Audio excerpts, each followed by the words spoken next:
Muy buenos días, queridos alumnos, esperando que se encuentren muy bien de salud, con su familia, acompañados de todos ellos y además tomando todas las precauciones para no contagiarse del COVID-19. Los invito a la clase número 3 de la unidad 1 de la asignatura Biología, la cual se denomina Evolución y Biodiversidad. Recuerden que para poder desarrollar esta asignatura se requiere tener el cuaderno, el libro del estudiante y además lápices. Lápices para poder anotar. ¿Qué cosa tienen que anotar? En el cuaderno se debe dejar registro del objetivo de la asignatura, se debe dejar registro de la fecha en la que ustedes están desarrollando, por lo menos de la semana en la que se está desarrollando dicha actividad, y además el enunciado de la actividad y el desarrollo de la actividad. Por favor, traten de mantener ese cuaderno lo más ordenado posible, con letra muy legible. ¿Por qué? Porque este cuaderno se va a estar realizando al final de esta cuarentena, o sea, cuando volvamos a clase. Ahora, si es que quieren hacer un poquito más de lo que les estoy solicitando, pueden intentar hacer pequeños resúmenes. Estos pequeños resúmenes de lo que ustedes están entendiendo de los que nosotros les estamos explicando. Entonces, si ustedes logran hacer un pequeño resumen con sus palabras, van a ayudar a por lo menos comprender o procesar un poco mejor el pensamiento y asentar un poco mejor las ideas dentro de su cerebro. Estas pequeñas técnicas les pueden ayudar como técnica de estudio para generar hábitos de estudio a futuro. Así que se los recomiendo, si es que pueden, no es una obligación, pero si es que pueden, traten de hacer pequeños resúmenes en su cuaderno. Ahora, como debemos comenzar con la clase, vamos a cambiar la imagen. Como les decía anteriormente, vamos a trabajar o vamos a desarrollar la clase número 3, perteneciente a la unidad 1 denominada Evolución y Biodiversidad. El tema a tratar el día de hoy va a ser el desarrollo de la teoría de la evolución a partir del viaje de Darwin. Y como objetivo principal de la clase tenemos comprender cómo el viaje de Darwin permitió generar una nueva mirada de la evolución, de tal manera que ustedes, desarrollando la actividad propuesta, puedan desarrollar las relaciones o puedan relacionar, mejor dicho, las condiciones de la selección natural en ejemplos vistos por Darwin en su viaje. Para ello debemos recordar que la teoría de Darwin se enmarca dentro del pensamiento denominado evolucionismo, en donde las características de las especies van cambiando en el tiempo.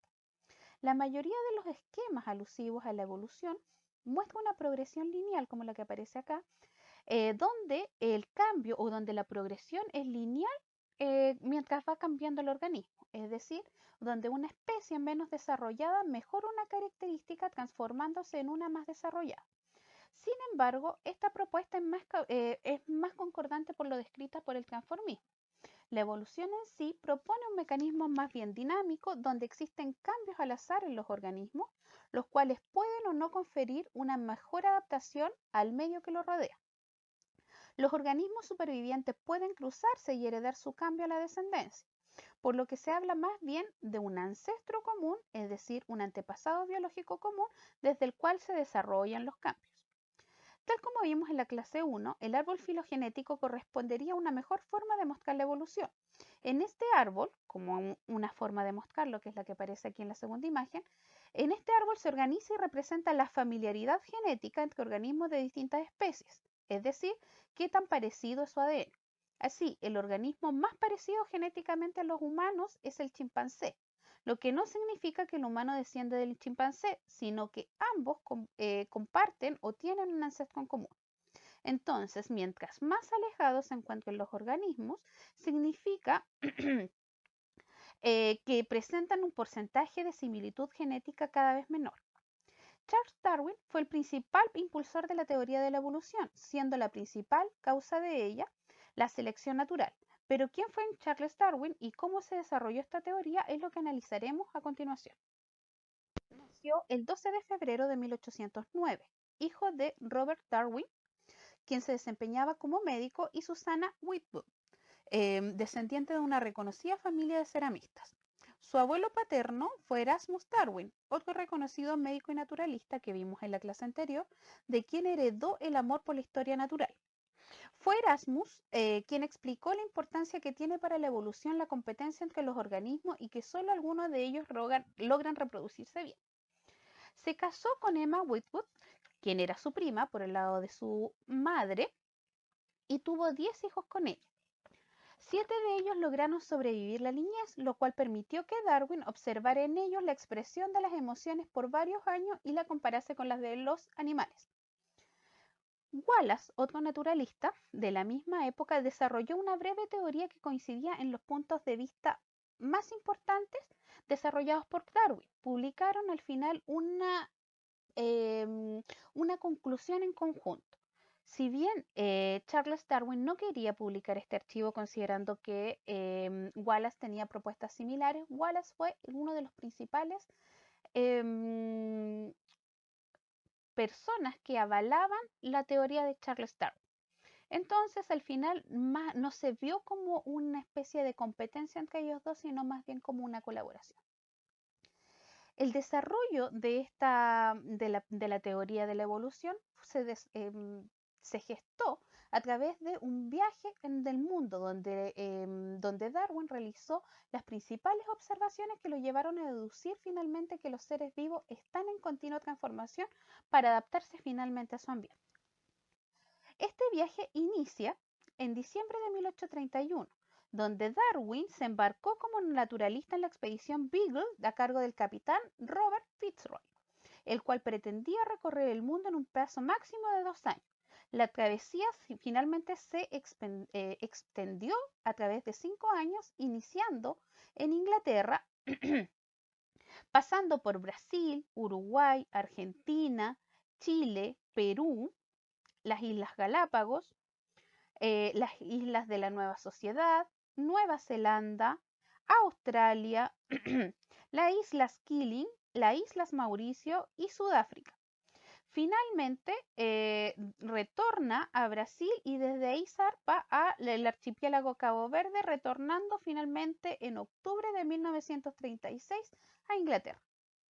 En este periodo de casi 5 años logra recopilar información y especies de tipo biológicas, geológicas y meteorológicas, que le permiten publicar 24 años después El origen de las especies, una publicación que resume gran parte de las observaciones realizadas en este viaje y sus posibles explicaciones, el cual constituye un cambio radical en el pensamiento religioso imperante hasta ese entonces, pues el modelo evolutivo propuesto por ambos cuestionaba el origen divino de la vida y del hombre, tal como lo hizo en su momento Copérnico al afirmar que la Tierra giraba en torno al Sol.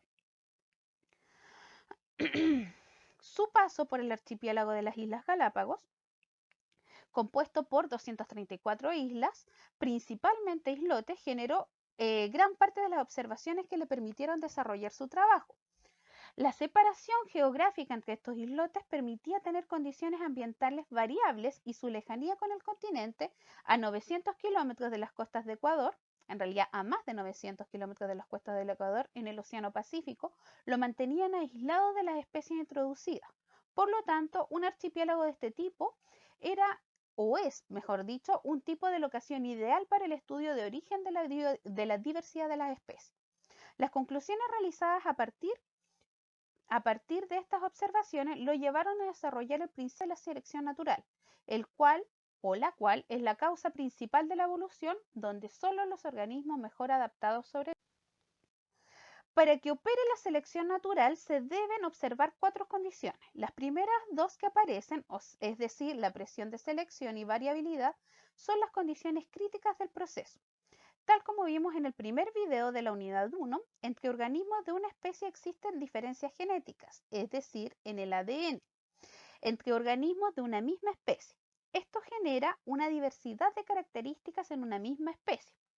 Los organismos de esta especie que posean características que les permitan sortear mejor la presión de selección, es decir, los factores ambientales que se oponen a la sobrevivencia y reproducción de los individuos, sobreviven, por lo tanto pueden reproducirse más. Esto hace que dichas características sean mayormente heredadas a la descendencia a través del ADN. Por lo tanto, los rasgos favorables pueden ser heredados. A continuación veremos 3 ejemplos de observaciones de rasgos distintivos realizados por Darwin durante su viaje. Como actividad de cierre se solicitará analizar dichos rasgos distintivos, es decir, identificar la característica variable y asociarlos a una ventaja en la presión de selección, es decir, cómo esta característica le permite sobrevivir al ambiente. Finalmente, analizaremos la diferencia entre el tamaño y la forma del pico de distintos tipos de pinzones presentes en las Galápagos. Tanto la forma como el tamaño de los picos de los pinzones es el resultado de la selección natural, pues solo los que logran alimentarse bien pueden desarrollarse, reproducirse y heredar sus características a la descendencia. Así, un pinzón que se alimenta de insectos, como este que aparece acá, requiere tener un pico más bien largo y delgado para alcanzar su alimento presente en pequeños orificios, mientras el que se alimenta de frutas y semillas duras requiere un pico más bien grande y grueso para poder romper las cáscaras. Ahora solicito que realices en tu cuaderno un análisis similar para los otros 4 tipos de pinzones que aparecen acá.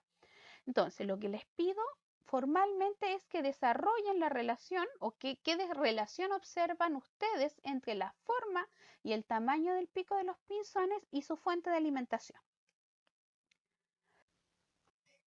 Otro ejemplo que analizamos brevemente en el video anterior es el de las tortugas.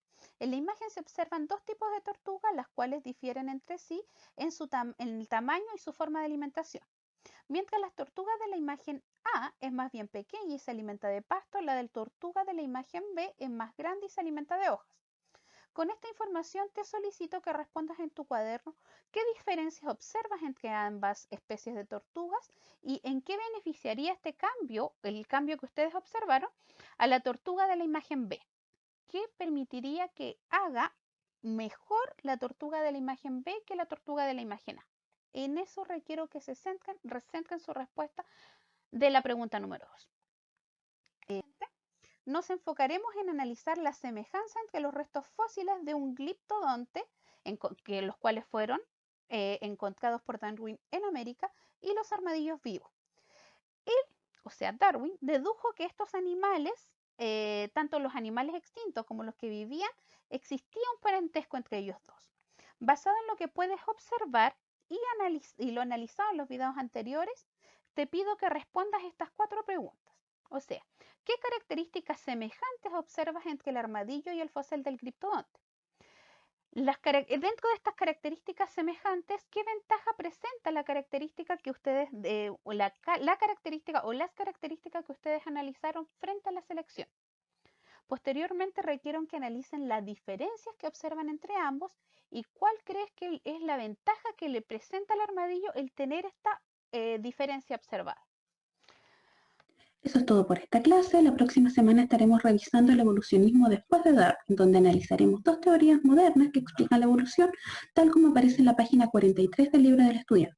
Espero hayan comprendido las ideas principales que traté de explicarles durante esta clase. En caso de cualquier consulta, en caso de cualquier sugerencia, apreciación, comentario, sugerencias, estamos abiertos a cualquier opinión. No duden, por favor, en escribirme. Recuerden que todos estamos aprendiendo en este proceso. Por lo tanto, yo requiero saber cómo ustedes están entendiendo esta parte del aprendizaje para poder mejorarlo a futuro. Saludos y espero verlos la próxima semana.